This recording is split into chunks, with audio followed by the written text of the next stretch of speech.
Welcome back. So we recently, it's been a little bit of time now.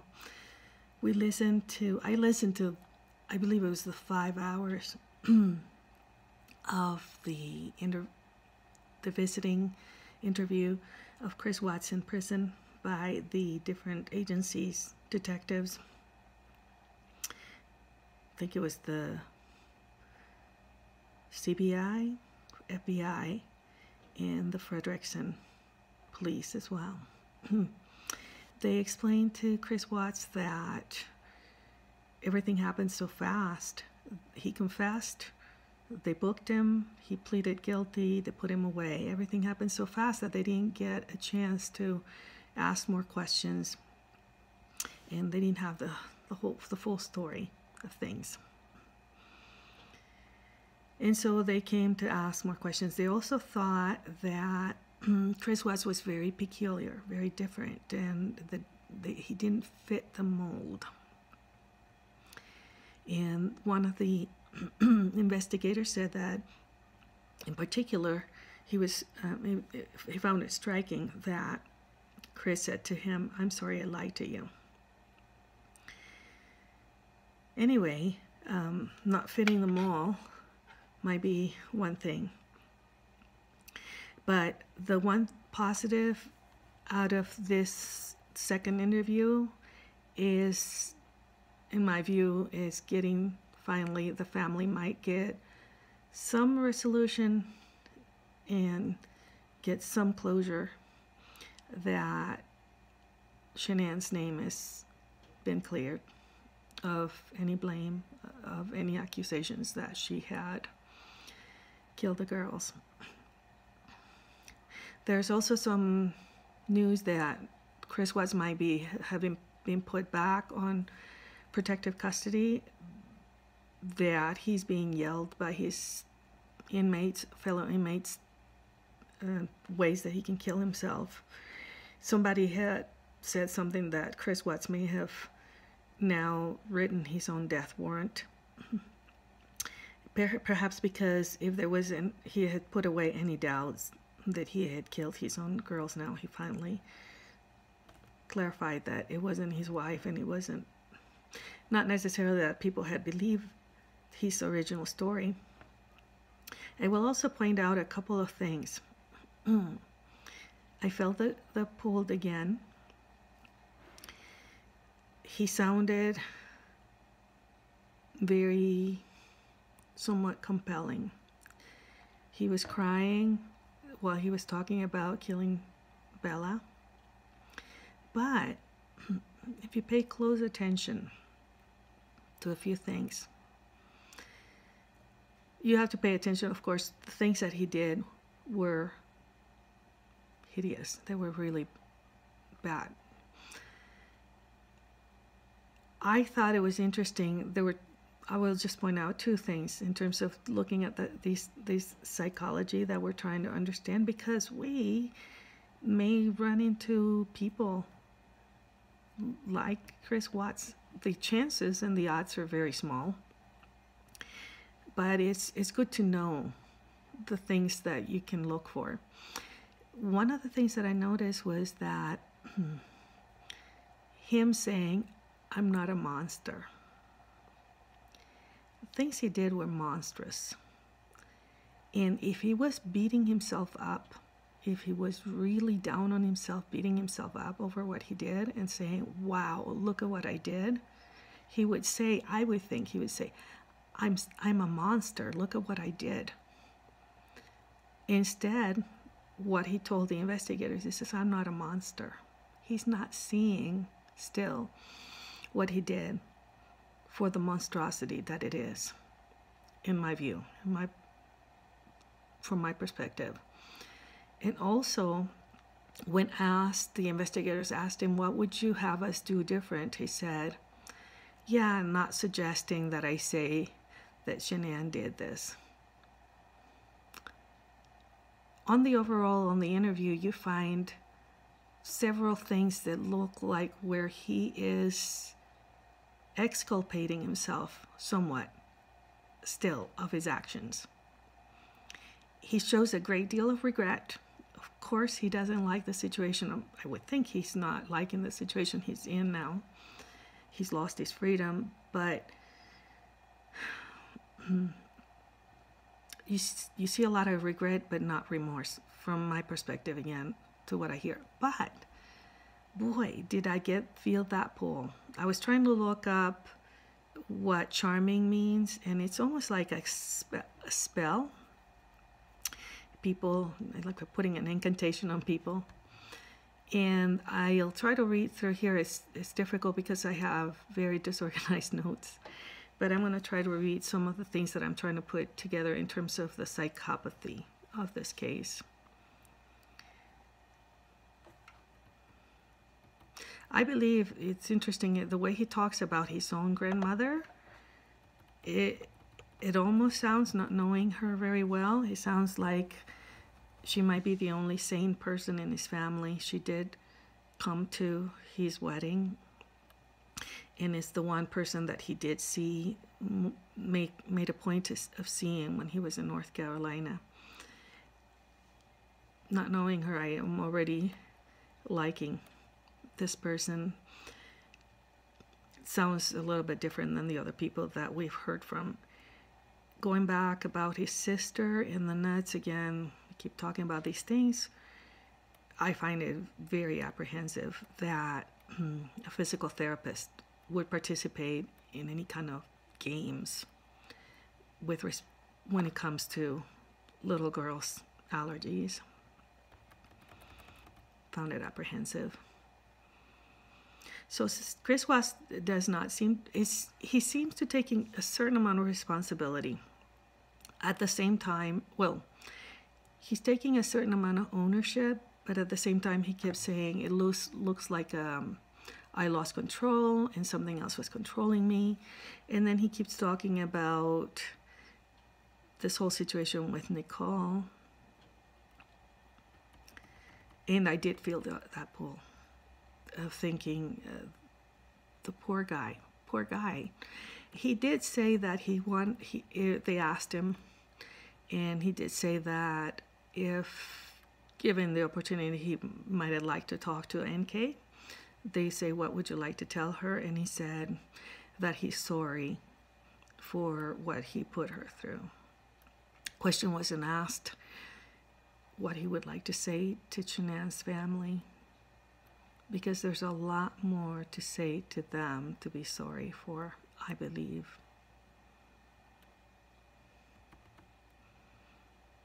So Chris Watts, I'm trying to put together here my thoughts about this person, and I will try to find those notes to refer to, because there's some descriptions I'm not diagnosing. This is speculation, and there is a reason why I'm making these speculations, and the reason is because people might gravitate to being a little bit naive, and that doesn't help anybody. There are some descriptions of psychopaths that might seem to apply. For instance, they don't have lasting relationships with people. And Chris Watts says that he did not have girlfriends in high school. He only had perhaps a couple of dates or a couple of girlfriends before Shanann. One of which was a person that was on the rebound, and she just used him for that rebound phase, and then she went with someone else. And so he sounds like an individual that, okay, he's willing to be this person as long as someone is willing to do the work to have someone. And so when he pursued Shanann, he was willing to go to her medical appointments. Shanann said that she had lost many of her friends. It sounds like she might have had somewhat, perhaps shallow friends up to that point. When she met Chris, she was at a very low point, had lost friends because of her disease, and they didn't understand that she was having all these symptoms, all these problems. So it doesn't sound like many people stuck with her through and through. And then Chris Watts was willing to go with her to her appointments, including staying with her while she was getting the prep for her colonoscopy. And she had to be going to the bathroom and so forth. And she was trying to cancel dates with him because she wasn't feeling well. She was pushing him away somehow, and he stuck through that. So this was a person that was willing to do what it took to have a relationship. And he probably, Shanann was a very beautiful lady. And that's what I'm thinking was happening in terms of, okay, she said, this is a keeper. Here's a person that is going to do anything for me. And it sounds like she married him on those bases, on that basis. And then through the marriage, they had been together 6 or 8 years. I think it was more like 6 years. They did try. They had a girl that was 4 years old and one that was 3. So it may have been 6 years or 8 years. I think in one of the videos Shanann said 8 years later. So I don't know how much of a longevity for a relationship is 8 years, but at 6 or 8 years of a relationship, as he buffed and became chiseled and became somewhat attractive, that relationship with Shanann was already being doomed in a way through cheating and so forth. Wasn't lasting. So he had never been pursued before. He said that NK pursued him. And he said that she knew, that NK knew that he was married.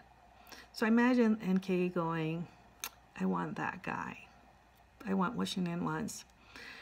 We know that she started this based on the emails. And I have those also to read here.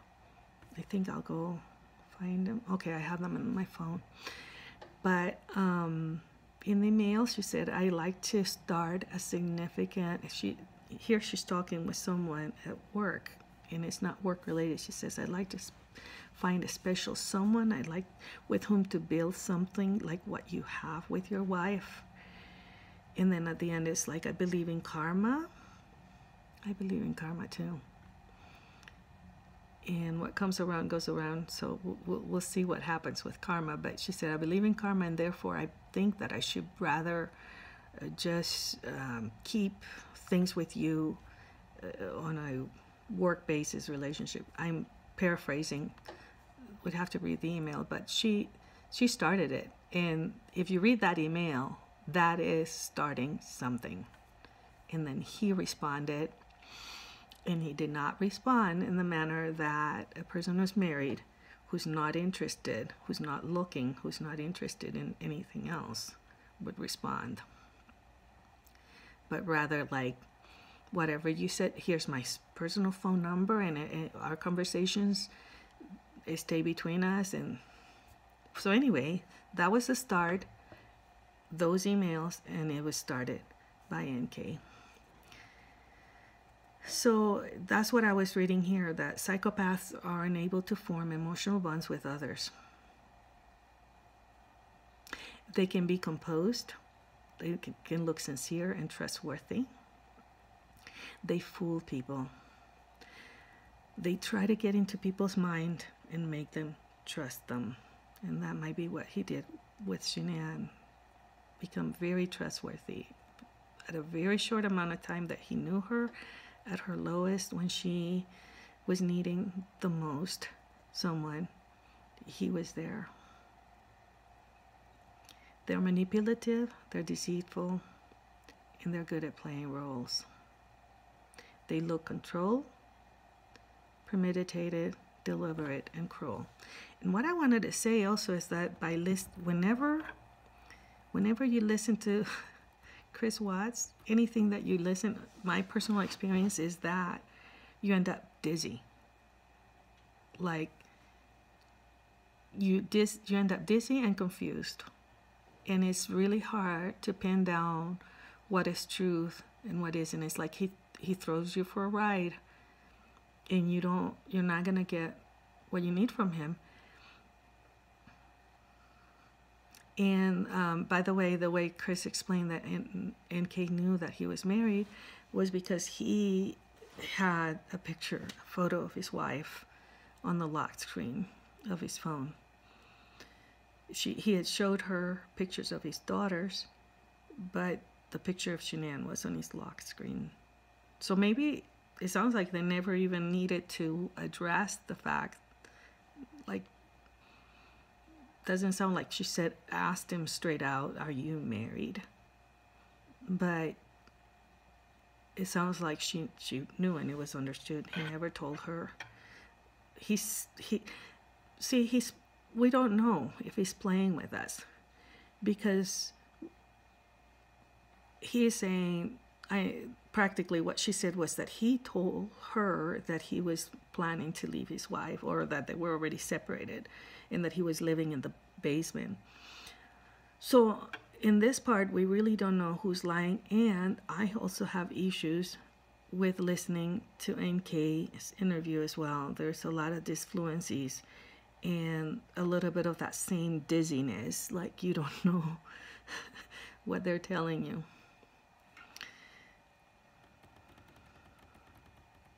So anyway, Chris Watts said that with NK, he felt like he had an equal partnership. And this is the putting things together that I gather is, okay, Shanann Watts was planning 5 weeks vacation, or 5 weeks leaving and being out of state, being in North Carolina with her family. And that's when, it sounds like right before that, that's when NK moved in on Chris Watts. So then they have that intense things. Actually, it was right before that. It was before they went to, was it San Antonio or San Francisco? They went, I'm thinking, not San Antonio, it's in California. They went to this vacation in California, and this thing with NK had already started. But when Shanann, so up to that point, it seems that up to the point until when Shanann went to North Carolina, Chris Watts had been extremely affectionate. And this is another interesting thing. He's capable of being, for what we hear from Shanann, he's capable of being somewhat affectionate.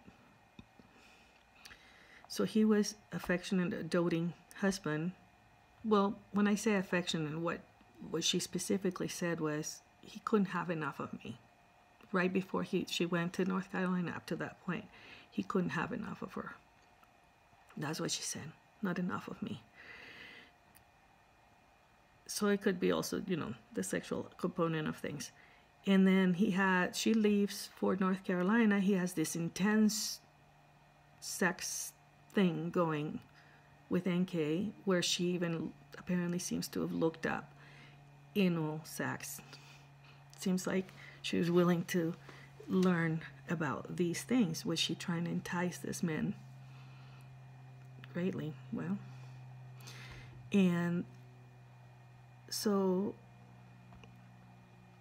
by the time Chris goes to North Carolina, and we don't know all the conversations that were going on between NK and Chris. NK knew that Chris was going to meet his wife in North Carolina and his family. He was going to go there. She said something that she was trying to encourage him to work things out with his wife. She also said that she was talking to a friend of hers, and she kept saying, "Oh, it's the first time for me to form a family." Mind you, this sounds really fast between them. And the friend said, "Oh, go for it," encouraging her, like, don't worry about the fact that he had already had kids, because she seemed to be concerned about, oh, this is a man that had already had these things, and I haven't had them before. It's the first. It's almost like shopping for a car. Do I want it with 2 doors or 4 doors? That's what it sounds like. What are the concerns if you love someone, if you fall in love with someone and you care for them, you don't, and they're free to be with you. You don't care if they've had children from before, I think. But the friend encourages her and says, you know, don't worry about those things, go for it. And it seems that at that point, for what we know, NK was texting Chris a lot while he was in North Carolina, and that's when she's looking up for a wedding dress. So she made up her mind as her lover goes back to his wife. But even at that point, Chris has not brought up necessarily the truth to Shanann that he has a lover. He goes to North Carolina, and that's the cruelty of these things. He has a wife that is 15 weeks pregnant with the 3rd child. He acts cold. She says that she doesn't know what is going on. He's not telling her. He acts cold, and what he tells her is, we're not compatible anymore. This is your wife that you've been with for 6 or 8 years, the one that you were willing to do anything for her. Played the role and the part of doing anything for her all along. And all of a sudden, we're not compatible anymore. I don't love you anymore. But he doesn't seem like they may have talked of separation. They may have talks and things, but it doesn't seem like he had told her about his romance. He's not telling her of the truth of himself. So they go back to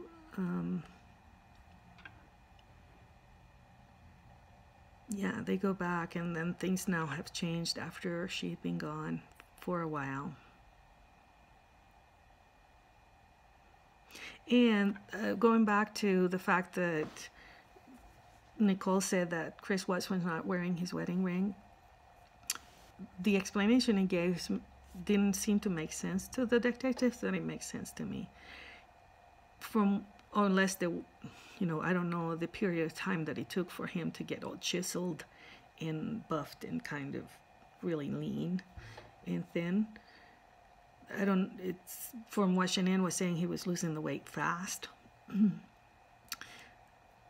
But he said that he had lost weight, and his ring would be falling out of his finger, and that's why he wasn't wearing. He was afraid of losing it. And it sounds like that might have been a truth, unless there was plenty of time to have adjusted the size of the ring. And was it something important to make sure that you had changed? But it looks like everything collided. All of a sudden he got lean, good looking, or at least better looking than he was before. He may have been okay before. He's not wearing his ring because it's not fitting. He's going to lose it if he wears it because it's very loose on his finger.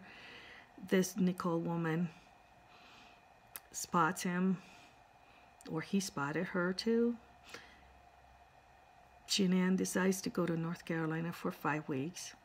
Everything, boom, just the perfect storm for trouble, for really big trouble. And then we know what had happened.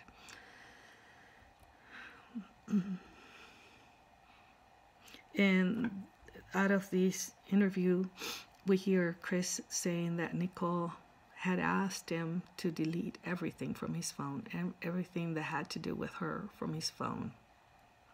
And he said he didn't delete it. I don't know the truth about that, whether he deleted anything or not. But that's consistent with what she did. She went to the police, but not without first deleting everything she could from her phone.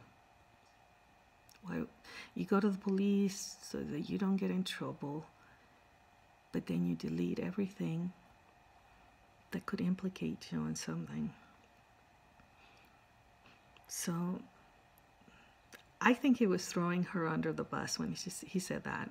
He may have some anger and animosity that she disappeared completely from his life once this ensued. Yeah, he was telling the detectives that, oh yeah, she told me to delete everything, but I didn't. I want to point out something about listening to Chris Watts, how you get dizzy.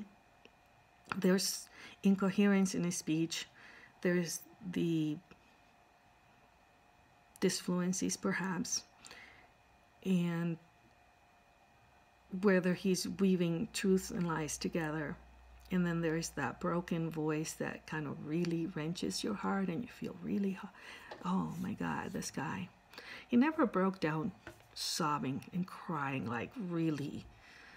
And I watched a video of Ronnie riding with the police. The police was helping him find a hotel where to stay because the Lexus was going to be was going to be confiscated as evidence, and so he couldn't. It was, we're going to keep the Lexus. We have to. That was after Chris's confession. So Ronnie, up to that point, he shouldn't have known really that all these people were dead, including his granddaughters. And it looks like quite a long ride looking for the hotels, one that would have vacancy, etc. I never saw him break down and cry. Everybody's different, but you would think you would hear him sobbing in the back of the car, and you don't see that. So what I wanted to say also about this dizziness with listening to Chris Watts and the short answers. At the very beginning, when they ask him about these two lovers that came out of the woodworks, maybe it was many more than just the two. Maybe after they started seeing how many there were coming out of the woodworks left and right. People who perhaps want a minute of fame, and they may have some issues, mental issues, and so they're willing to talk to the police and perhaps lie to them. Notice at the very beginning those short answers. No, never saw the guy. Nope, never saw the guy. Nope, never saw the guy. No need to elaborate, no need to embellish, no need to try to be convincing, not trying to convince anybody. And going back also to this thing about Chris talking a lot, that his neighbor said he never talked. He was always quiet. So there's a change, there's a shift. All of a sudden he's talking a lot. There might be a reason. But also notice that when you see the neighbor, he's looking as the police comes in with his body cam. The neighbor says, "There's nothing here in this video. Nothing. There's nothing." So he's saying there's nothing. And as soon as Chris Watts starts to talk and starts to explain all the things he was loading up into his truck, why he had his truck there, that's when the neighbor seemed to locked in, looking at him. And that's when the neighbor seems to be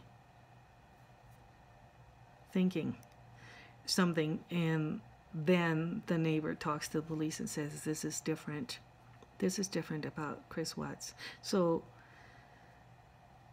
there might be a change in behavior in terms of talking more when he needs to talk more. But so it's possible that the neighbors say, "Oh, I've heard these horrible fights."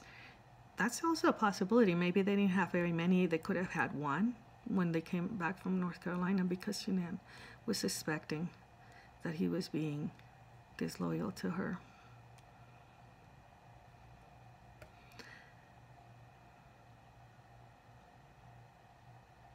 I'm wondering, if it's worse trying to listen to hear what Chris says, because I think it threw everybody off, that everybody was thinking that the girls had been killed in the house at home, and then it turns out that he probably killed them at the site, which means it's even worse, because he had those 45 minutes plus 20 or 30 minutes it took him to load up the truck. So anyway, anybody that thinks that this was a crime of passion, think about this. He had 20, 25, 30 minutes loading in the truck, and then the 45 minutes drive where he could have cooled down enough to spare the girls. And he was talking a lot about rage. It's possible to have rage and planning. Was Ted Bundy, did he have rage when he was crushing skulls? And he still was able to make the judge feel for him. Remember the remarks that the judge said, "Take good care, young man." And he was crushing skulls. Ted Bundy, of course, was a serial killer that we know. He had killed very many victims. But he was crushing skulls at the same time planning, luring. They could go together. And he said that he had a lot of rage towards everyone. I wonder, even your own daughters? That brings me to one of the recent videos that I watched again, where Chris is squatting and he has Bella and then Cece on his shoulder, and he keeps saying to Sissy, when he has Bella, he says, "Sissy, don't pull on me," which is okay, you know, but he makes those facial expressions and you think that these girls are killing him. And then the Shanann is just going with this. It just looks like that. And that's what I think manipulation is, where you know people's responses to how you make things look. And I think he was making things look that way, and that is why so many people are so confused about him. I think that it's possible that he is a compulsive liar as well. And he keeps people on fake veins and fake information. Does he find it amusing? Now, Shanann Watts, she had a head injury. She had Chris, and then her friend Nicole also talked about a car accident on that Ford Explorer they had. I think she said it was the Ford Explorer. Maybe a different conversation where they were talking about that car. So there was an accident, and Chris explained that Shanann had that scar on her forehead from that car accident, and then factually, Nicole Atkinson said that that's where she developed the neck problem. And it makes sense. Most car accidents, especially if you hit your head, you're going to have a cervical situation there where you can have whiplash or other problems, and it can become chronic, and you can have problems with that. And eventually, it was years later that she had the surgery to correct the cervical problem that she had there. But I like to bring up something. So Shanann Watts was, she said, "My husband is funny. I forget why I'm angry at him, and he reminds me." It's funny. And then she said, it could be also because of the medication she was on. She said, "My husband calls me every 4 hours to remind me to take my medication because I forget." And then there was all the issues with money, finances, etc. Makes me wonder if Shanann could have had a head injury. You have a scar on your forehead from a car accident, you hit your head, and sometimes you have some consequences of hitting your head really hard. And did she have memory problems? And could that be one more thing to Chris's advantage, to hide things she seemed to not realize? I mean, she was suspecting at the end that something was happening.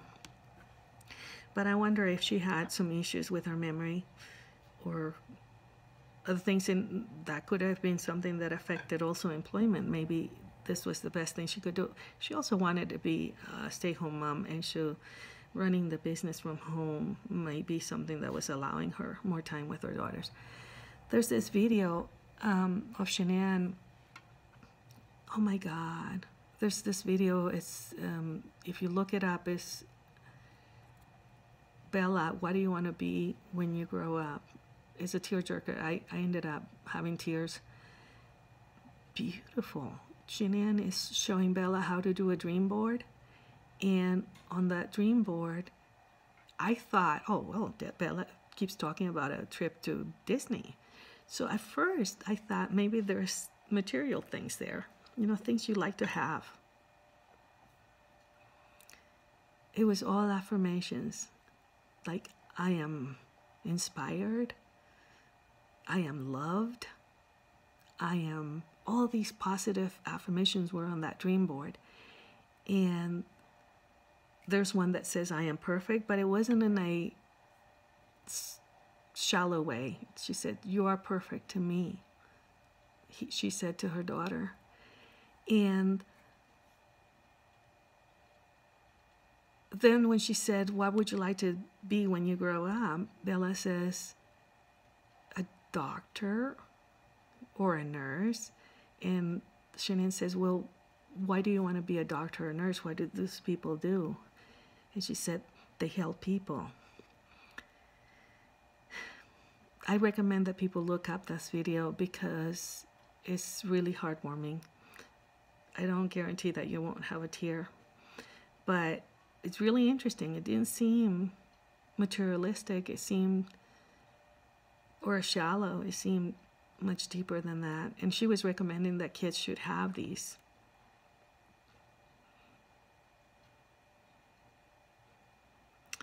I would say too. So Nicole Atkins, when Chris was asked about him talking to the news crews that came to his house, he said Nicole Atkinson arranged that. Nicole Atkinson, naughty girl, shoved him in front of the cameras. She could have done it because she was so desperate to find her friend, do anything, but this woman is fast on her feet because Cindy was telling Chris not to talk to the news crews. And then Cindy said, I'm sorry, scratch that. Sandy said to Chris not to talk to the news crews. And then Sandy says she was glad he did. And the detective said that he looked bad.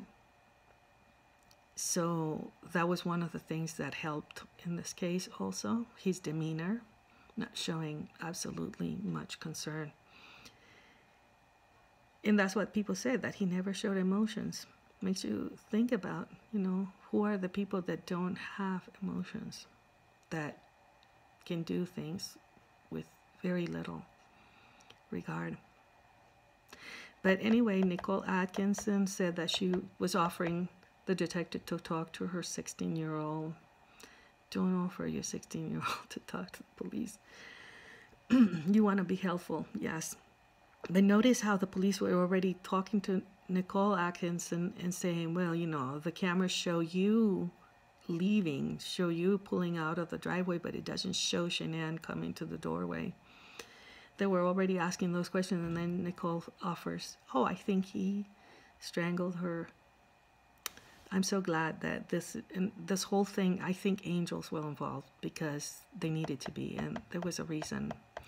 Chris Watts developed carpal tunnel, but his friend didn't say that that was the reason why he left automotive or things like that. Think also of this, he liked car races. That's another thing to think about in terms of thrills. And in general, people are not good at detecting lies. That's just human thing. We're not good at detecting lies. Maybe we still have a naivete from childhood, but we're just not good at detecting lies.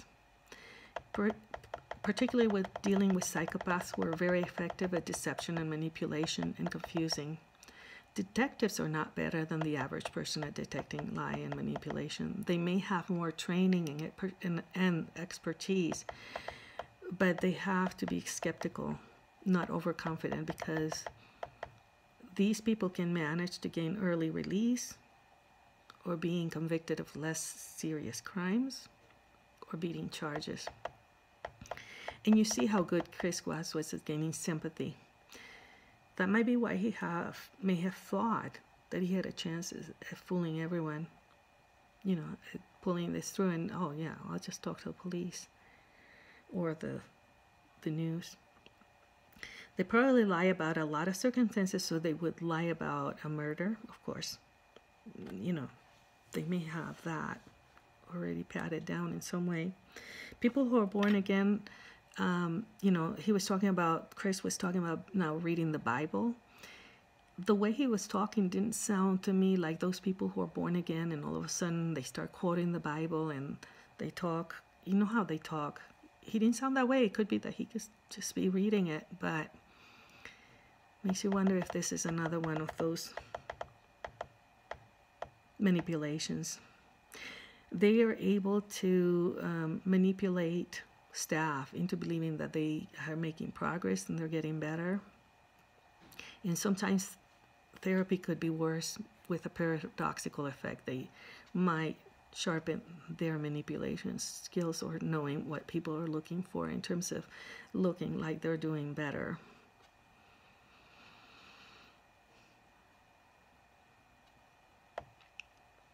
So, anyway, we kept seeing these things. You know, NK was the one who pursued me. She was telling me to delete things out of my cell phone. I lost control. Shanann was taking the kids. Before it was that Shanann was killing the kids. Now it was that she was threatening to take the kids. Everything but him was in control of him. The disfluencies, that's another one. And I want to go back and read one part where he's talking, and there's an explanation about disfluencies. If Shanann, for instance, is on her videos and she says, and I'm going to go to the market, and I'm going to make this shake, that type of disfluency is actually one that is seemingly purposeful. Like people sometimes do that to gain time, but not to gain time. It's like to fill in an emptiness instead of keeping quiet, so that if I say this is blue, pause, and it's also cotton. Instead of having those pauses, people that are not used to giving those pauses, they will fill in with an They will say But people who need to buy time because they have some things to think about, they use diffluences in a different way. So what they see, you know, whether I'm right or wrong about this person being a psychopath, just think of what he did. There's something about psychopaths that they found in these studies about word choice. The word choice is that their speech is very much utilitarian. They don't convey a lot of emotions. So he didn't say, I fell in love. I was in love with this woman. They even asked him, did you love her? And he couldn't even express that. He kept saying, well, you know, the new was better than the old. The word choices are usually much more into the utility, and they're not very good at expressing emotions. So the word choice, productivity, sometimes being very ferocious in the patterns. So the psychopathic speech tends to be less cohesive. This is the studies that they've done. There's an emotional deficit. And in the case of Chris Watts, it seems like he tries to feign being related to emotions. Almost not so geared to connecting or understanding in terms of when he's trying to, it doesn't seem like when he's having this interaction, he's trying to connect with someone or convey an understanding, but more like he's possibly manipulating. like convincing someone or something for a reason. There are fewer emotional words, and there's a lot of ums and ahs when facing multiple cognitive choices and demands. And there's that distancing, using past tense more often, etc. Like when Chris Watts says, if I'd done the same thing to her, he was already, well, there's a distance where he kept saying, those girls, I would never do anything to hurt those girls. He was talking about his daughters.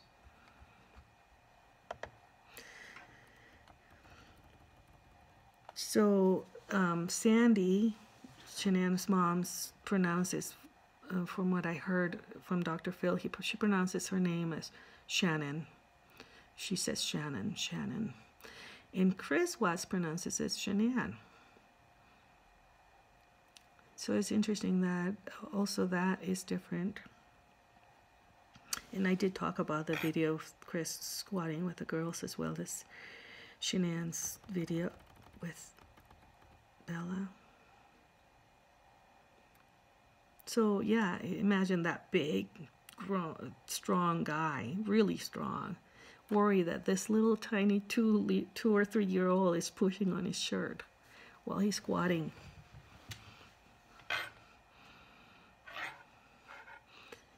Not want to judge, it just seemed odd.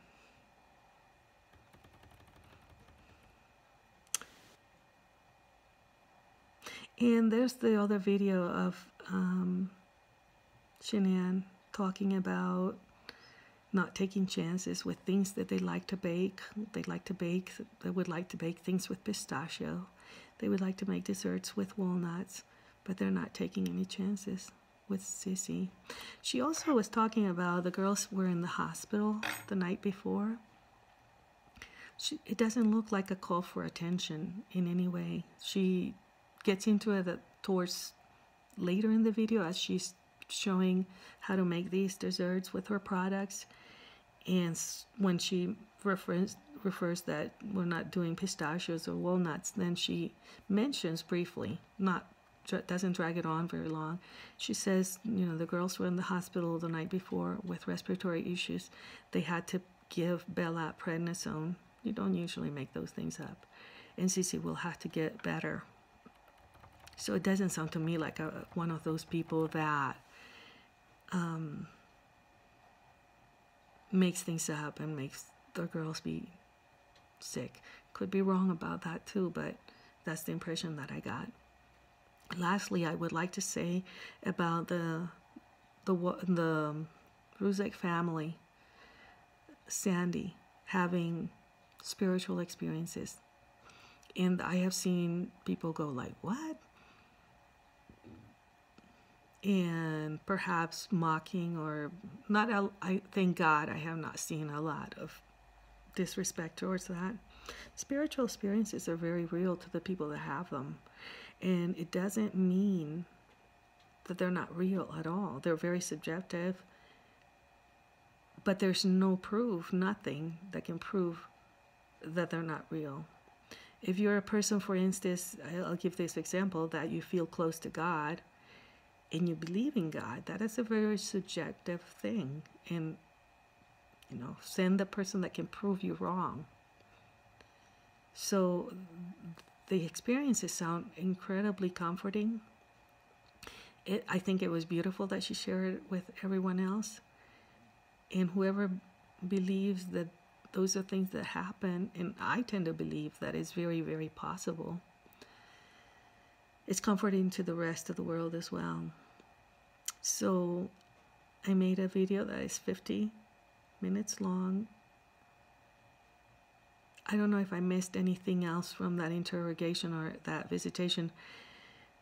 We got to see that. Also, the explanation is that it was initiated by the detectives, the agencies. They gave 0 to hardly any advance notice, and Chris didn't know. Chris Watts didn't know what it was about, so they explained it to him right away. And they explained that he had no obligation. he knew that he was not obligated to talk to them. He knew that was very clear, made very clear. He was under no obligation in terms of a right. He's right. And I think it was very well explained to him, their intentions and the questions that they had, and that they just simply wanted answers if he could provide them. But the fact that he had very little notice is that at the beginning, very beginning, they started at the point where they were talking about how Shanann died. They took quite a bit of time on that, so they went on that vein for quite a bit, and they hadn't mentioned the daughters. So when the time came to talk about the daughters, he had already talked a lot in length about Shanann, and he couldn't paddle back and say, oh yeah, she had heard the kids. So I think that was well done, and maybe he was already took it for granted that, yeah, he had already pleaded guilty to all counts, so what's the point in trying to say now something different? But it offered that clarification. So I don't know if I showed some of those points that I wanted to show in terms of the psychopathy. I hope it was helpful, and I wish you all a very good evening.